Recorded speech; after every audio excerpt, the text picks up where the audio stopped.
So the card on the bottom of the deck is the Page of Air. Now, air signs such as yourself, Gemini, Libra, or Aquarius energy, a lot of times this is a communication coming in. It's truth coming in. Can be spying on someone. I don't mean necessarily in the creepy way, but, with social media, sometimes we like to check out what somebody else is doing on their social media page or whatever. So this can have something to do with that.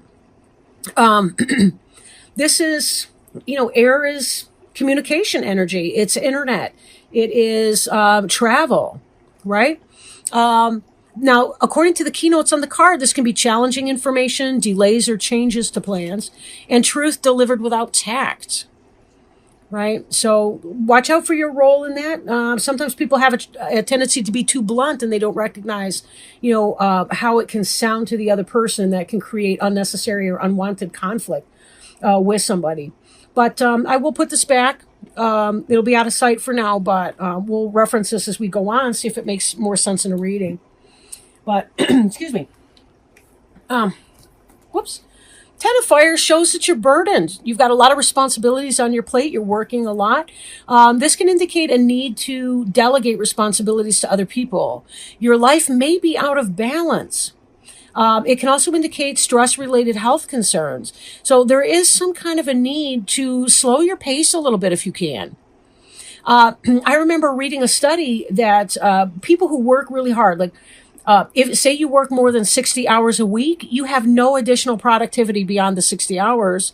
In fact, you have a decrease in productivity in the workplace because you're so tired and overtaxed that now you're losing productivity. So be sure that you're experiencing work-life balance as well. Are you getting out? Are you playing? Are you having fun? Are you laughing? I mean, really a belly laugh, not just, one of those polite, okay, whatever, kind of laughs with that. We need to be able to relax, work, play, sleep, have fun. These are the kinds of things that help keep us motivated, but also help us work with our physical flesh. Our physical flesh is so finite. And a lot of times it's kind of like our spirit. My mom says it this way. She's a church lady. The spirit is willing, but the flesh is weak. That's kind of the idea. I think she's quoting St. Paul, but whatever. But the idea is we have to have that space. We got to have that space for that. And, we have to understand that our meat can only keep up with so much. There really does come a place where we've got to be able to, excuse me, find that balance. Because our body's limited, even if our spirit or our mind may be limitless or seem that way. Now, this is crossed by Knight of Fire energy. Okay, this is fast-moving, incoming energy. Think things through very carefully because things are going to happen at a rapid pace. This can be a problem, right? This could be a fire sign like an Aries, Leo, or Sagittarius. This person could be galloping in at fast speed. This could be passion, either yourself or it could be another person, the situation. As much responsibility as you have some kind of a passion for something. Or this other person's coming in. But remember, if you're not balancing out your energies, you're going to fizzle very quickly out because you're going to be exhausted. Things that we feel passionate about, when we want to actually manifest them into something materially demonstrable, like, what's another way to put that?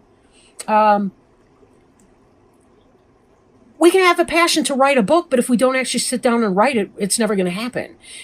You meet somebody, you're really attracted to them, you want to have a relationship with them or something like that. You can meet at the Sleazebag Motel or something like that, but at some point they're going to want to go out to a restaurant. You still have to make time for dinner. So again, finding that work-life balance is going to help you achieve whatever it is that you want to achieve right now. So be careful that you're allowing space for that. Now, the Ace of Earth is kind of, like I was just saying, there comes a point where you want to take this passionate energy and manifest something solid with it. Manifest something solid with it. You want to be building. And the Ace of Earth is about a new beginning. It's new financial success, new abundance, new business adventure. Documents and contracts coming in. This is about taking the steps to build your brick and mortar house or your new job or whatever. Your new project idea. You're taking this passionate energy and you're applying it over here. Now, for some of you, I'm getting romance. I'm getting different storylines in here. For some, it could be a romantic situation. For others of you, it could be like a business or venture or success of a sort that you want to do. You're having this passionate forward motion in a business. Then again, if this is a relationship, that's going to be about doing the actual work to create the relationship. Spending time together. Becoming boyfriend and girlfriend. Announcing to the parents, going out to dinner, going out to the movies, or dating. At some point, possibly building up to the sort of relationship where you move in. It's whatever. I mean, not to put the cart before the horse on that, but, everything in its own time. But this is fast, passionate energy, whatever your situation. If you're married, this is most likely going to be some sort of business relationship. If you're not, if you're single, this could very well be a passionate individual, an Aries, Leo, or Sagittarius, or somebody who's coming off in that energy. Possibly younger than you, but it really depends on your age and your stage of life. Symbolically, hypothetically, the page is kind of like the student, the child or student. The knight is the person who has the education and now they're learning how to apply it in the real world. So that's somebody who's, doing what they need to do to manifest their passion into a physical realm. They're developing the program. They are creating the steps, or creating or doing the work and so on to get things done. Now, 8 of Cups. For some of you, this is about moving on or the desire to do so. Some of you are contemplating whether or not you need to leave a situation that you have invested a lot of emotion into. 8 of Water. This is about moving on and seeking calmer waters, brighter shores. Pick a metaphor, right? For some of you, it's been burdensome and you're kind of escaping into that. There's this passionate type energy that you're experiencing.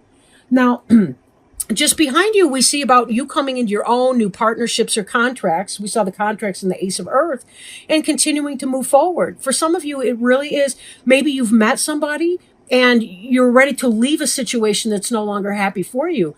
Then again, in a business sense, this can be about signing a new contract for a new job and leaving a business that you've invested some time and energy into, and some of yourself as well. When we're building when we're working hard at a job, we're building part of that company up. We're part of their profit margin, if they have one. I've worked for some shitty not-for-profits, so probably, and not in all cases. I've just dumped my time and effort into loser managers. I shouldn't say that. They might be watching. But, you get the point here. I just put my foot in my mouth. Okay, so me putting my foot in my mouth right now, that's your page of air right here. Truth delivered without No, I'm just teasing. All right, it's whatever. It's not all about me, Val. But you get the point, right? 2 of Fire is passion. When you think about the 2 wands that are on the sides in some of these decks right here, it's like you're looking through a doorway that's made by these staffs or staves. I don't know, whatever the plural of staff is. But it's like you're looking through a portal. You're walking through a door here. There's something new. You're moving on. You're moving through something. It's sort of like going through a mini challenge. You've passed it. You've leveled up, in a sense. But there's a great deal of responsibility that's been coming with that. And part of that could be, and this could be what you're so fired up about over here, some of you, is that you got the desire to shake it and move on. You're done. It's exhausting when you're working for a company, a business, whatever, and you're not seeing yourself getting ahead. Now, for others of you, you could be leaving some kind of a relationship or something because something new has happened. But again, take it as it resonates. Take it as it resonates. Most of this, my feeling about this is more of a business type sense with that. Because I'm really not seeing the romance cards I would expect to be seeing if this were specifically related to that. But again, there's a lot of people that can view any one specific reading, and these are general. So As I said before, I'm kind of feeling a couple different storylines. Now, in the future, we have the Empress card. Excuse me. Okay, the Empress is kind of, this is about the birth of something new, like the birth of a new project. She's the ideal mother. She's sort of the queen of the other suits. Like she's the balance of air, water, fire, and earth energy. Right? She's very balanced. Now, the Empress card relates to Venus, and Venus is sort of the feminine sexuality. Mars would be the masculine energy, sexually speaking. So she's going to have to do with fertility and all the rest. Now, Venus is the planetary ruler of Virgo or Libra. So it could possibly relate to either a Virgo or Libra for you, but she's the ideal mother. Then again, this could be the reason that you're working, you're experiencing this passion. It could be this here. Now, if you're say a heterosexual, Gemini and you're a guy, given that we're seeing this kind of passion in here, we're seeing this sort of responsibility. We're seeing the Ace of Earth. We're seeing the Two of Fire. Be careful of unplanned pregnancy.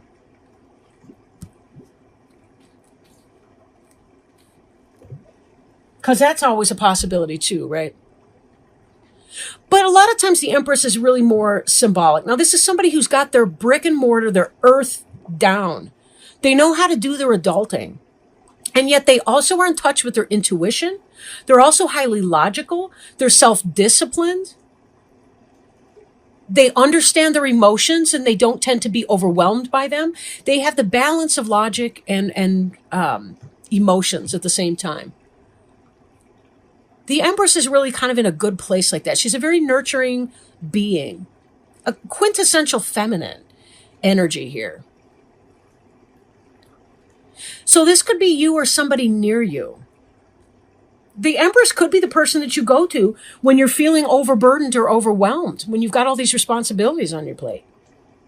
Could be that person. Then again, it could be that, you better be careful because somebody's going to wind up pregnant over here too. Because again, we got that Knight of Fire. And the Ace of Earth is about the beginning of something material. And a baby is a physical material manifestation of some kind of a contract or partnership that is passionate, right? That is fiery. Okay, lecture over. The card representing you right now, Gemini, is the High Priestess. The High Priestess is about...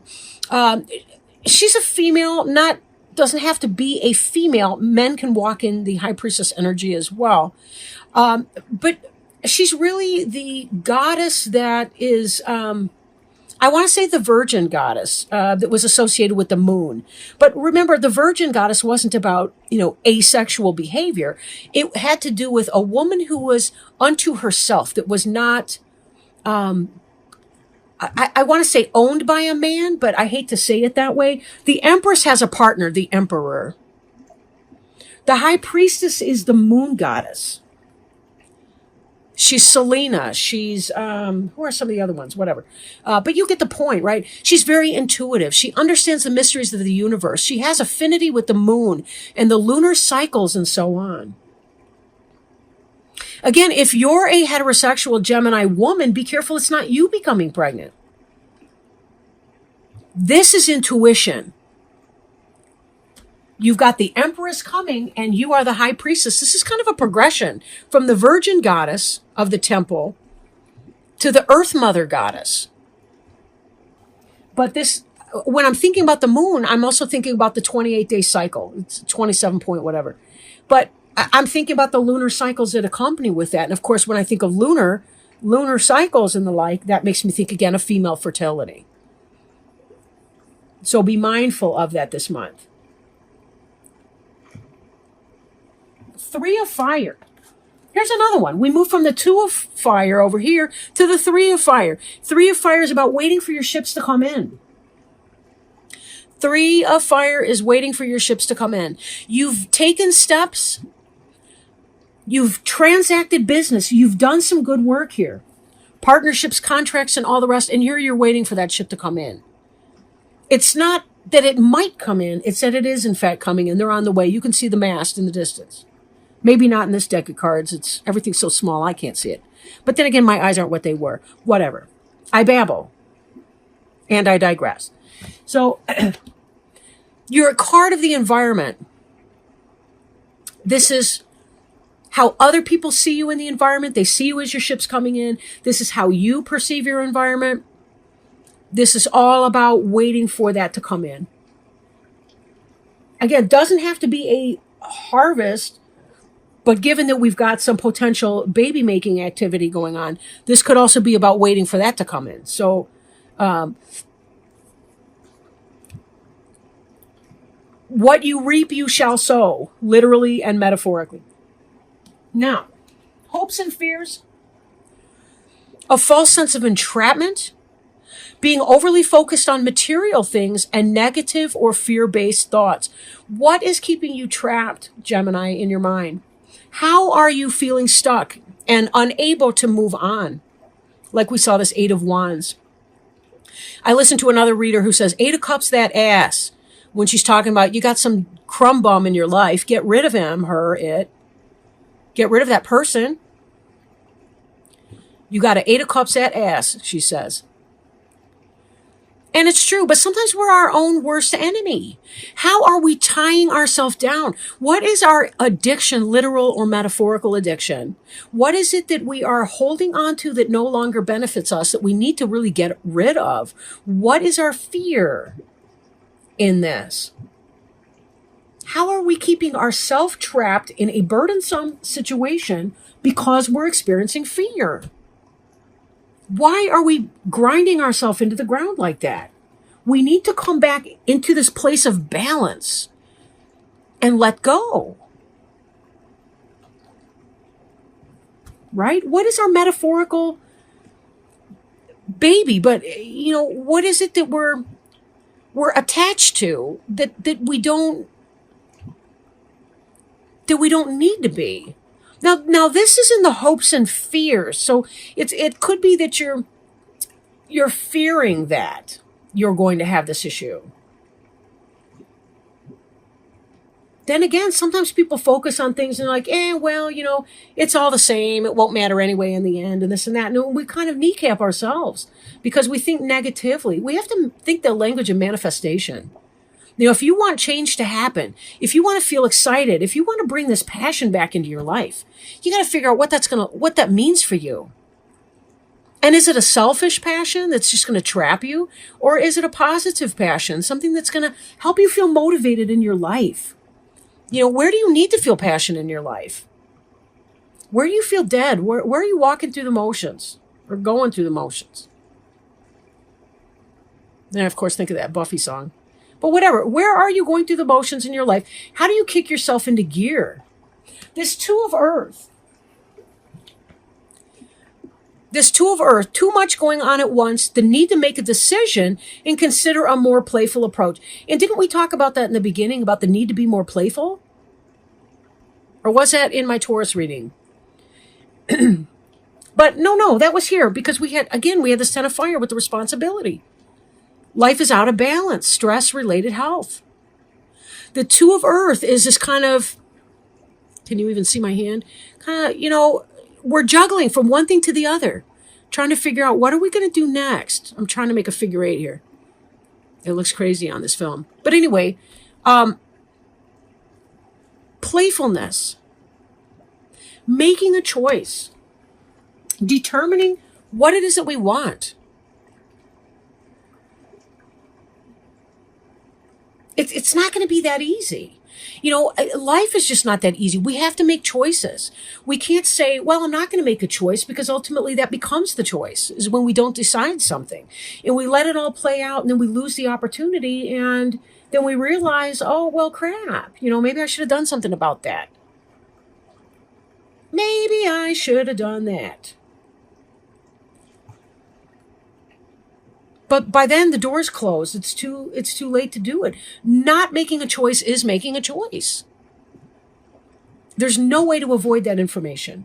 I do remember, it seems to me, on your last reading, the mid-November reading, there was something else that you guys, I did a 9-card spread. You guys were, there was something that was not being brought to light, something that was hidden from view, because you had the moon card dead in the center, and there was also some kind of a choice or decision that you needed to make. I wonder, what's your inauthenticity? When and why are you being inauthentic? That's part of your ego, right? And look, I'm not picking on you. I do the same damn thing. Whoops. Right? I do the same thing. We all do, because we're human. Ego is about taking care of our earthly needs, right? It's taking care of our physical material beings.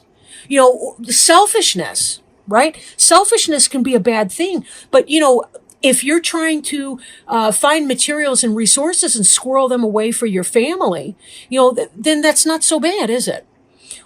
Human beings, and I think Aristotle talks about this on virtue, when there's impulses and there's values and there's needs and all the rest of that, and we're really trying to find the happy medium.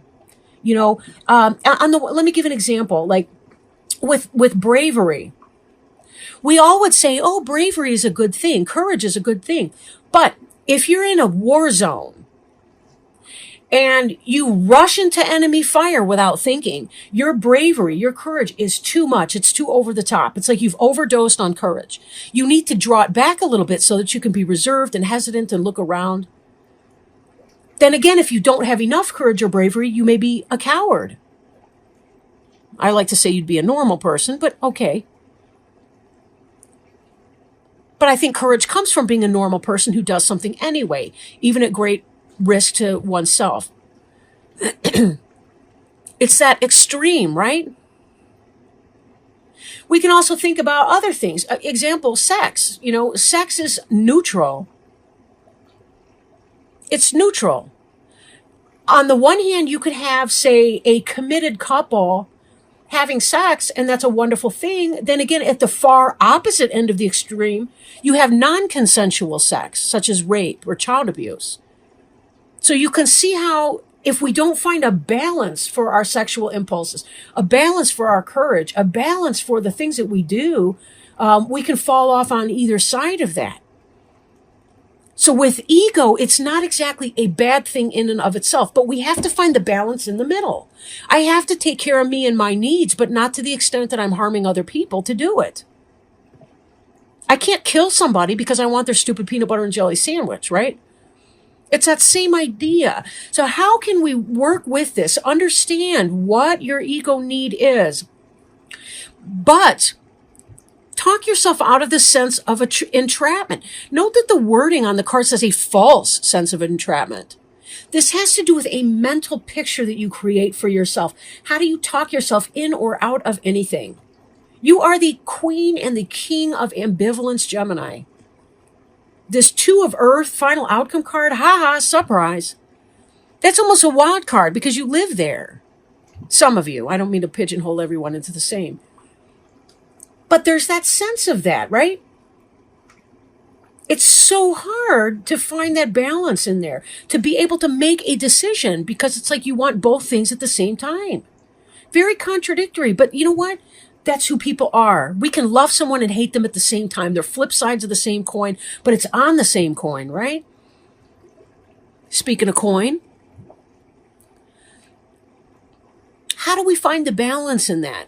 How do we release negative or fear-based thoughts so that we can self-actualize and get closer and closer to being able to make this decision?